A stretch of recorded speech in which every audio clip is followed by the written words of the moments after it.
पाकिस्तान की सियासी तारीख़ में एक ऐसी तारीख़ होगी जिसको कि काले हरूफ में लिखा जाएगा। 14 जनवरी को पाकिस्तान की सबसे बड़ी सियासी जमात पाकिस्तान तहरीक इंसाफ से उसका इंतखाबी निशान छीना गया।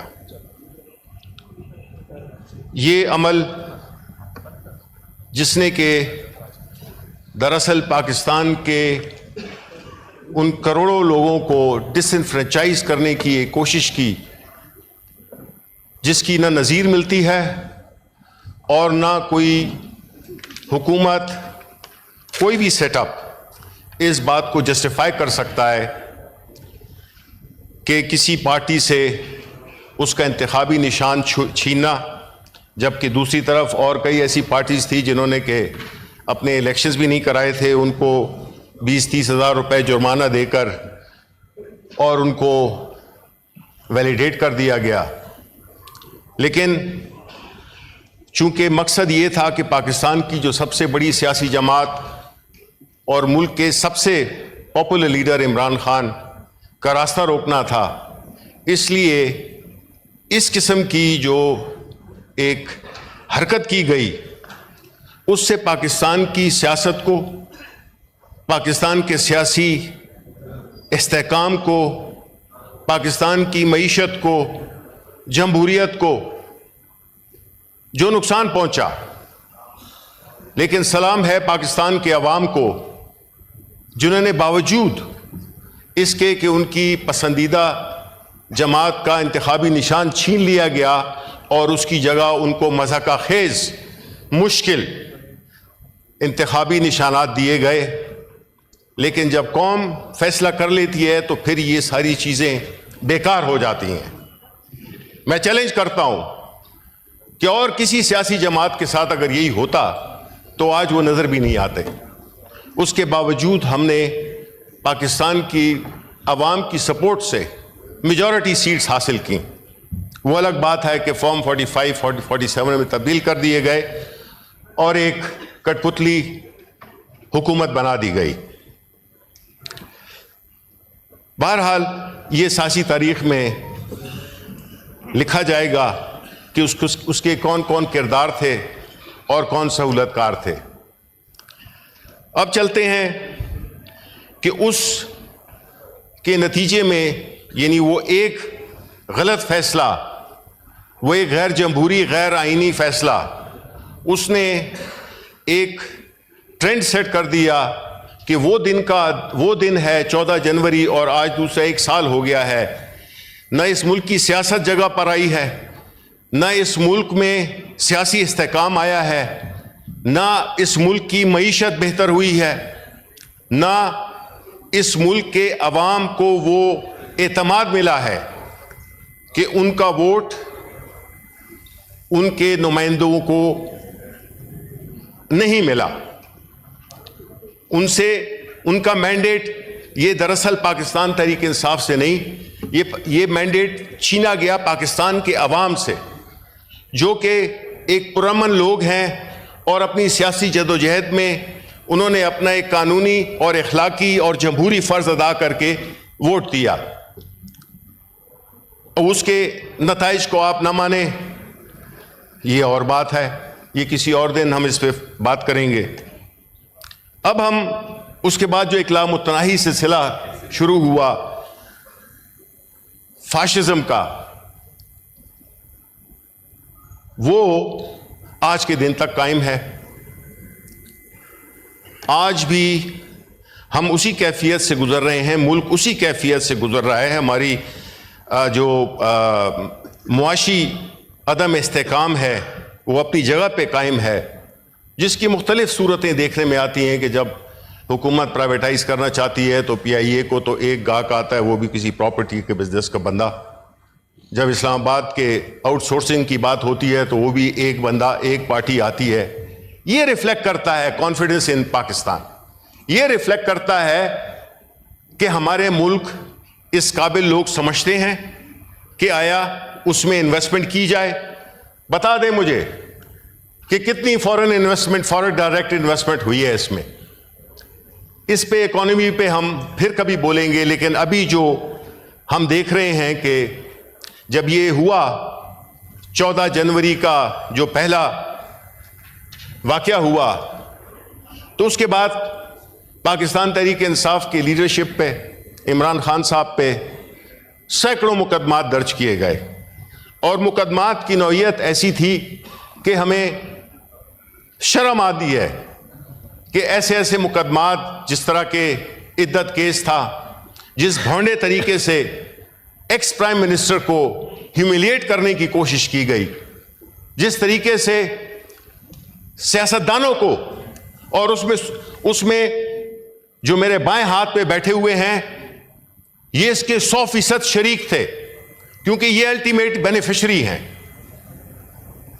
तोशाखाना केस हो, साइफर केस हो, जो भी हो, मुंह की खानी पड़ी, केस हारते गए, साबित कुछ नहीं कर सके।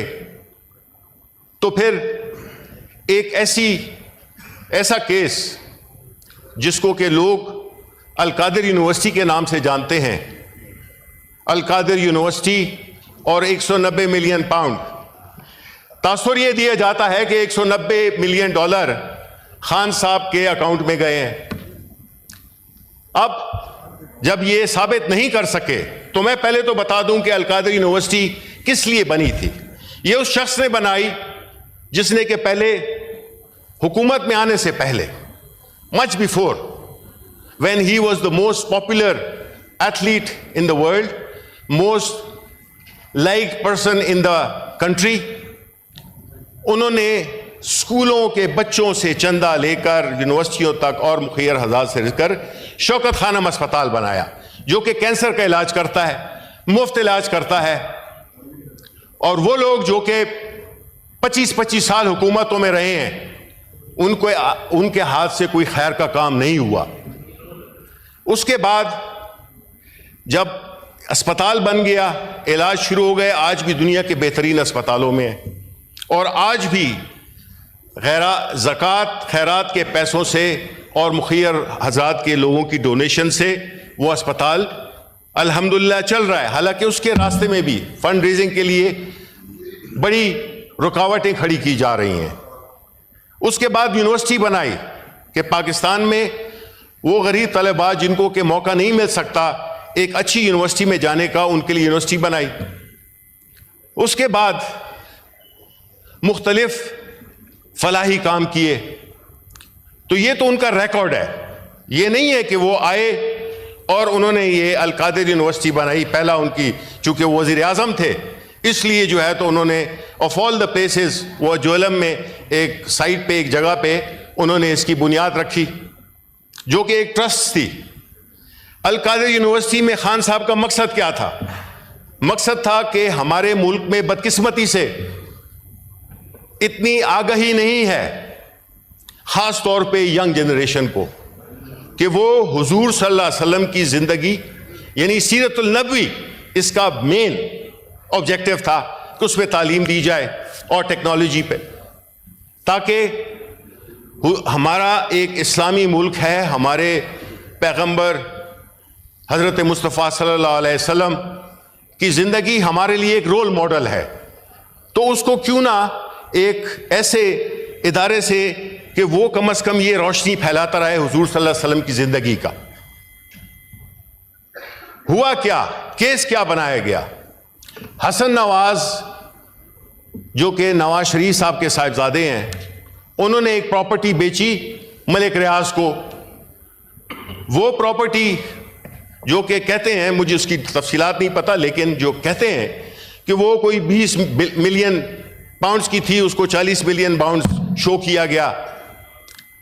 तो वहाँ की जो नेशनल क्राइम एजेंसी है, उन्होंने इस पे इन्वेस्टिगेशन शुरू कर दी, क्योंकि प्रॉपर्टी की प्राइसेस और जो पेमेंट हुई उससे शुकूक व शुबहात उभरे। उनका मलिक रियाज का और इनका सिलसिला चलता रहा, और नेशनल वो जो थी क्राइम एजेंसी, उन्होंने ये फैसला किया कि ये पैसे चूंकि क्राइम से नहीं निकले हैं, तो इसलिए इसको वापस भेज दिया जाए। वो पैसे, चूंकि ये एग्रीमेंट हुआ था मलिक रियाज में और नेशनल क्राइम एजेंसी में NCA के दरमियान, उसमें हुकूमत का कोई ताल्लुक नहीं था। वो पैसे भेज दिए गए उन्होंने पाकिस्तान सुप्रीम कोर्ट के अकाउंट में।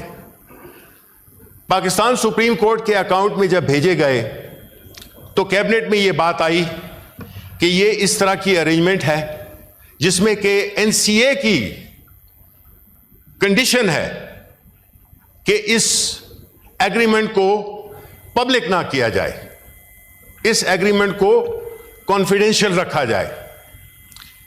कैबिनेट ने उसको ओके कर दिया। जॉइंट रिस्पॉन्सिबिलिटी होती है। अगर ऐसा है तो फिर खान साहब पे सिर्फ केस नहीं बनता था, पूरी कैबिनेट पे बनता था। लेकिन चूंकि मकसद था, उसमें कई लोग ऐसे भी थे जिस पे कि केस आप नहीं बनाना चाहते, तो सिर्फ खान साहब को डिस्क्रेडिट करने के लिए कि उन्होंने ये जुर्रत कैसे की कि वो, खुदा ना खास्ता मैं ये कहूंगा कि ये शायद दानिस्ता तौर पे न भी किया हो, लेकिन चूंकि मकसद था इमरान खान को नुकसान पहुंचाना, उनको सजा देनी, तो इस केस को जिसमें कि उन्होंने बुनियादी तौर पे जो उनकी ख्वाहिश थी और जो इसका ऑब्जेक्टिव था, मेन ऑब्जेक्टिव था हुजूर सल्लल्लाहु अलैहि वसल्लम यानी सीरत नबवी को प्रमोट करना, तो आप इंतकाम में इतने अंधे हो गए कि आपने सीरतुल नबी पे बनने वाली का मकसद रखने वाली यूनिवर्सिटी को आपने कंट्रोवर्शियल बना दिया। इससे आपने जाहिर क्या किया? आपने जाहिर ये किया कि भाई अगर इस मुल्क में कोई अच्छा काम करेगा, कोई फलाही काम करेगा, उसकी खैरियत नहीं है। आपने सिर्फ खान साहब को तो आप दे देंगे सजा, लेकिन वो लोग जो कि इस इरादे से इस मुल्क में फलाही इदारे खोलना चाहते हैं, आपने उनकी कमर तोड़ दी है कि इस मुल्क में कोई फलाही काम नहीं होना चाहिए। शौकत खानम नमल यूनिवर्सिटी के साथ अभी तक कुछ नहीं किया, मैं इनकी तवज्जो उधर नहीं दिलाना चाहता, बट फैक्ट ये है कि नमल अस्पताल जो शौकत खानम अस्पताल है उसको तो काफ़ी रोड़े अटकाए जा रहे हैं उनकी फंड रेजिंग में। फिर उस मुकदमे का क्या होगा? एक दफ़ा, दूसरी दफ़ा, तीसरी दफ़ा उसकी फैसला आना है, लेकिन आया कौम ये सवाल नहीं पूछेगी, दुनिया ये सवाल नहीं पूछेगी कि इस शख्स को जिसका नाम इमरान खान है उसको किस चीज़ की सज़ा दी जा रही है? एक पैसा, एक धेला इमरान खान या बुशरा बीबी के अकाउंट में नहीं आया, न वो आना था।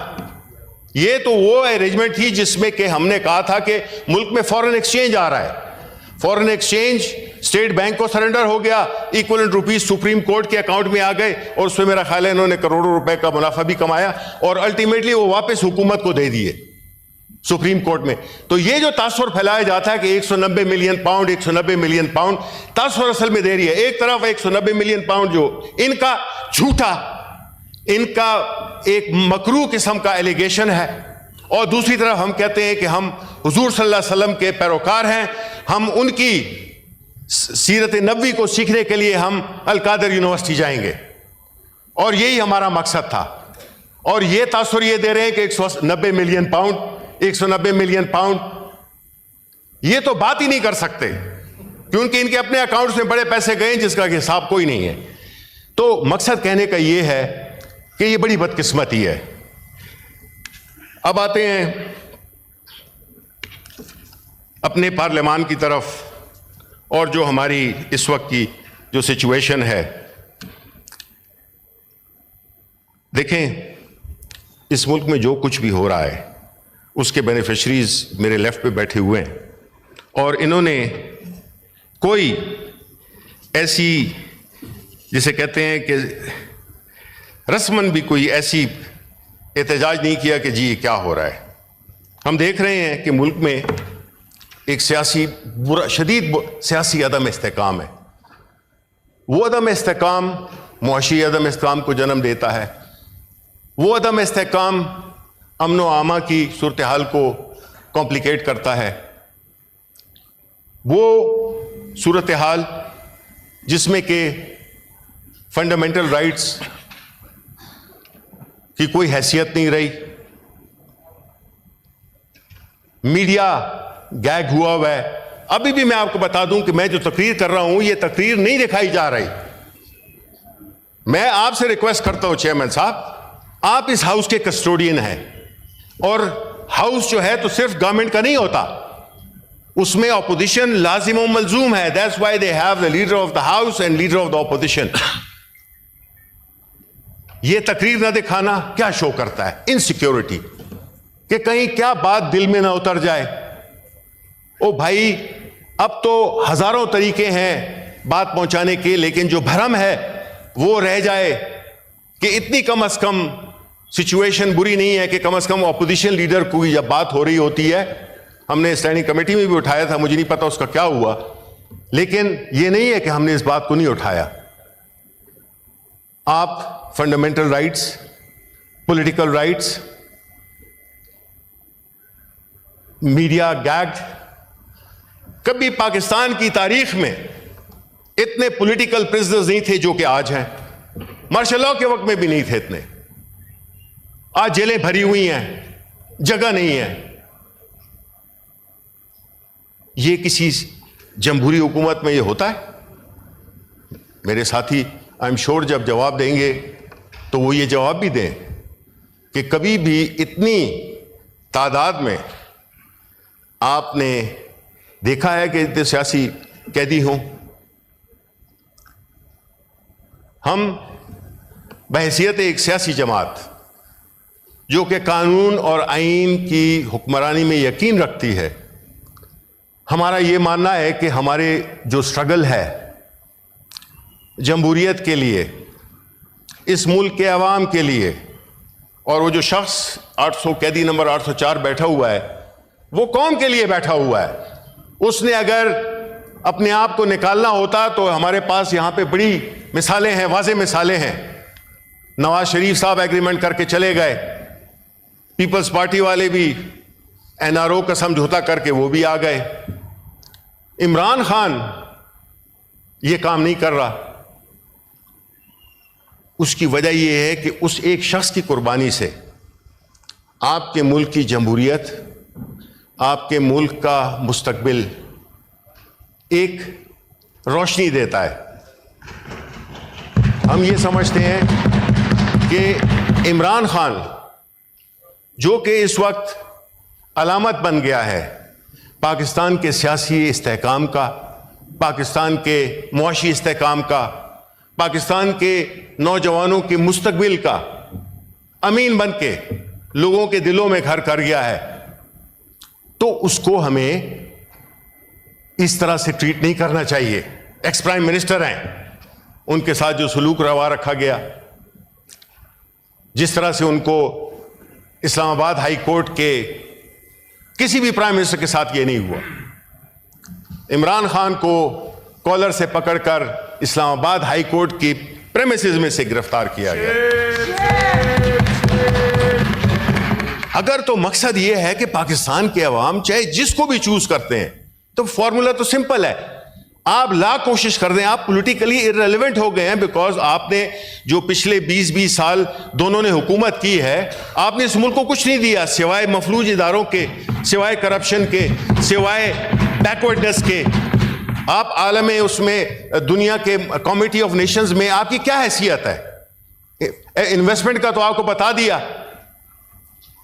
हमारे जो हैं, मैं नाम नहीं लेना चाहता, लोग समझते हैं, वो आते हैं हर दफा एक चूरन लेके आते हैं कि जी आपको मैं विजन देता हूं 2010 का, आपको मैं विजन देता हूं 2025 का, आपको मैं विजन देता हूं कि जी पाकिस्तान इधर का टाइगर बन जाएगा। ओ भाई, गीदड़ भी नहीं रहा। आप क्या बातें कर रहे हैं? आप उड़ान कभी प्रोग्राम करते हैं, कभी करते हैं, कौन सा प्रोग्राम करते हैं? हमें नहीं समझ कि आप मुल्क को किस तरफ ले जा रहे हैं। और आप ले जा नहीं सकते क्योंकि आपके पास जेन्युइन मैंडेट नहीं है। आप एक ऐसी हुकूमत में हैं जिसको पता भी नहीं वो कहां जा रही है। तो ये जो विक्टिमाइजेशन है, पॉलिटिकल प्रोसिक्यूशन है, ह्यूमन राइट्स हैं, मीडिया की आज़ादी, ये सारी चीज़ें वाहिद चीजें हैं। मेरी बात करें, आपके पास टाइम होगा, आप बैठ जाएं। दिस इज नॉट दैट, नहीं, ये कोई एक्सप्लेन नहीं किया जाएगा। देखें, हमने कहा है, देखें, हमने की जुबान नहीं है ये। अच्छा, आपने वक्त पे आप बात करें। और हम बैठे रहे। अच्छा जी, देखें चेयरमैन साहब, मुझे पता है असल में इनको उस पे गीदड़ पे वो नहीं तकलीफ हुई, वो जो मैंने कहा है ना कि नए चूरन लेके बेचते हैं, 2010 का विजन और 2025 का विजन, वो हमने बहुत विजन देख लिए हैं, हमने जहां पे मुल्क को पहुंचा दिया। आप सिर्फ तकरीरें करते रहे और इमरान खान आपके असाब पे चढ़ा हुआ है। कोई भी लीडर खड़ा होता है वो इमरान खान, मीडिया देखें Imran Khan, pro talk shows देखें इमरान खान, अखबार देखें इमरान खान हर तरफ है, उसको आप रोक नहीं सकते हैं, क्योंकि इनकी सियासत इसी पे चल रही है कि अगर इमरान खान का नाम न ले तो ये फिर क्या कहेंगे, कुछ भी नहीं कहेंगे। लास्ट पॉइंट, 25 साल पीपल्स पार्टी, 23 साल आपकी हुकूमत रही है, दोनों में मिलकर 50 साल हुए, डिक्टेटरशिप्स अपनी अलहदा 33 साल। आप बताएं, हिसाब दें पिछले 50 साल का मिलकर। हम तो 4 साल के लिए आए थे, 4 साल से भी कम, और फिर भी हमने कहां पे छोड़ा, 6% की ग्रोथ पे एक्सपोर्ट्स। आज जो चीजों की कीमतें हैं हमारे वक्त के साथ कंपेयर करें तो ऐसा लगता है जैसे कि हम अपने दादा के जमाने की प्राइसेस सुनते थे, इतना फर्क आया है। पेट्रोल कितने का था, डॉलर कितने का था, रोटी कितनी की थी, टमाटर कितने का था, ये सारी चीजें, लोगों का मायारे जिंदगी आपके ब्लड विजन ने, प्लानिंग मिनिस्टर साहब, आपके ब्लड विजन ने इस मुल्क को के लोगों का लिविंग स्टैंडर्ड नीचे ले गए, आप पस्त कर दिया आपने। किसी भी मुल्क की अगर आप क्वालिटी देखना चाहते हैं तो उनका मायारे जिंदगी आप देखें। मायारे जिंदगी डिटरमिन करता है कि आपकी इकोनॉमी कितनी अच्छी जा रही है, आपके बाकी इदारे कैसे काम कर रहे हैं, अमनो अमान देता है, कई चीजें होती हैं, उसकी एक लंबी लिस्ट है। लेकिन वो जिन ममालिक में होता है वहां पे प्रॉस्पेरिटी भी होती है, वहां पे अमन भी होता है, वहां पे मुस्तकबिल भी होता है। लेकिन जहां ये चीजें नापैद हों तो सिर्फ अंधेरा ही अंधेरा होता है और कुछ भी नहीं है। तभी तो है कि कई नौजवान हमारे इस मुल्क को छोड़ के जा रहे हैं, बड़ी बदकिस्मती है। ब्रेन ड्रेन हो रहा है, फ्लाइट ऑफ कैपिटल हो रही है, हालात इतनी मुश्किल बना दिए हैं। मुझे बताएं कि जो लार्ज स्केल मैन्युफैक्चरिंग है वो कहां पे पहुंच गई है, एक्सपोर्ट्स कहां पे पहुंच गई हैं। अच्छा, अब आखिरी पॉइंट वो है कि हमें बड़ा अफसोस है, और न सिर्फ बहैसियत एक कॉलीग जो कि हमारा सेनेटर है इस हाउस का, पिछले 1.5 साल से कैद में है, जेल में है, लाहौर में है, और उसका प्रोडक्शन ऑर्डर के लिए हमने कई दफ़ा कोशिश की, लेकिन हम शुक्रिया अदा करते हैं आपका चेयरमैन साहब कि फाइनली आपने लेटर लिख दिया, आपने प्रोडक्शन ऑर्डर उनका इशू कर दिया। लेकिन चूंकि उसके बावजूद वो हमें मौजूद नहीं है। वो क्यों नहीं है मौजूद? इसलिए कि हुकूमत पंजाब नहीं चाहती कि वो यहां पे आए, बात करें। उनका कानूनी हक है, उनका आईनी हक है, उनका डेमोक्रेटिक राइट है कि वो आके इस हाउस में हमारी प्रोसीडिंग्स में हमारे साथ शरीक हो। बजाय इसके कि उनको फैसिलिटेट किया जाए, तो ये इतना लंबा चौड़ा खत जो आया है पंजाब गवर्नमेंट की तरफ से, जिसमें कि सिक्योरिटी को इशू बनाया गया है कि जी चूंकि ये हाई प्रोफाइल प्रिजनर है इसलिए हम उनको इधर नहीं ला सकते। अब ये कितना अफसोसनाक बात है, ये कितनी दुख की बात है।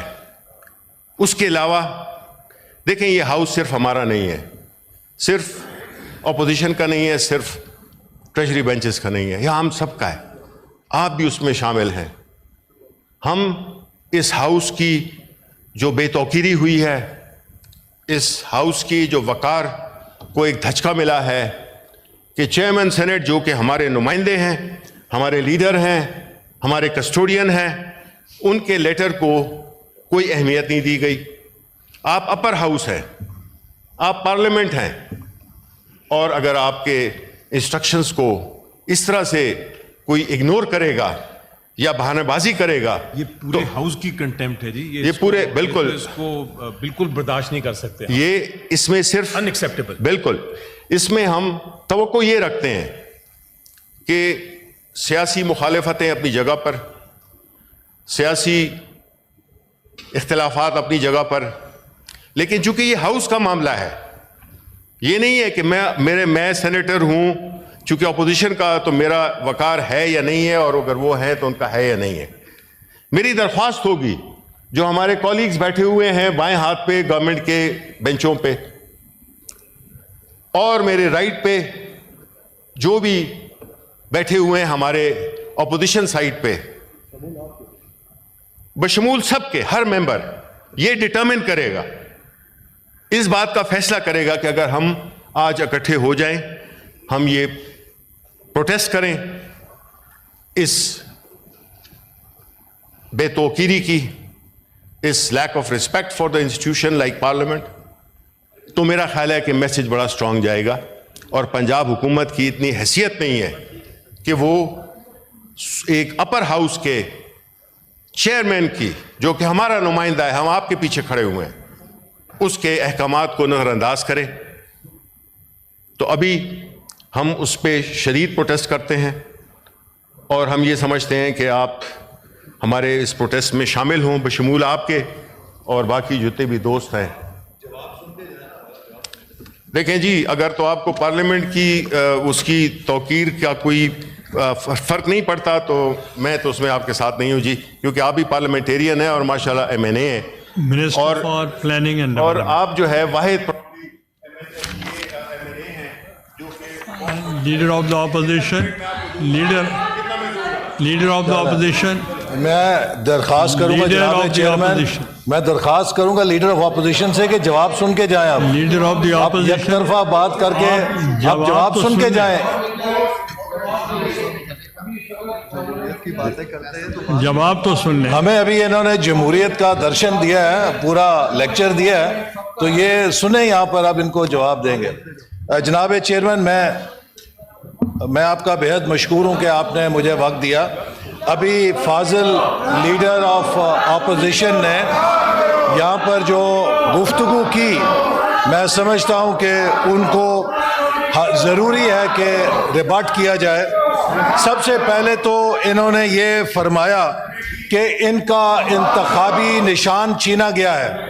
जनाब चेयरमैन, मैं ये बात वाज़े करना चाहता हूँ, PTI से इंतखाबी निशान किसी ने नहीं छीना, PTI ने खुद अपना निशान खुद से छीना है। इनको इलेक्शन कमीशन ने बारहा याद दहानी कराई जब ये हुकूमत में थे कि आप अपने पार्टी इलेक्शन कराएं, वगरना आपका इंतखाबी निशान आपसे छिन सकता है। इन्होंने 3 सालों में अपने इलेक्शन नहीं कराए और खुद को, अपने रजिस्ट्रेशन को, अपने इंतखाबी निशान को छीने जाने के लिए अपनी साजिश खुद तैयार की।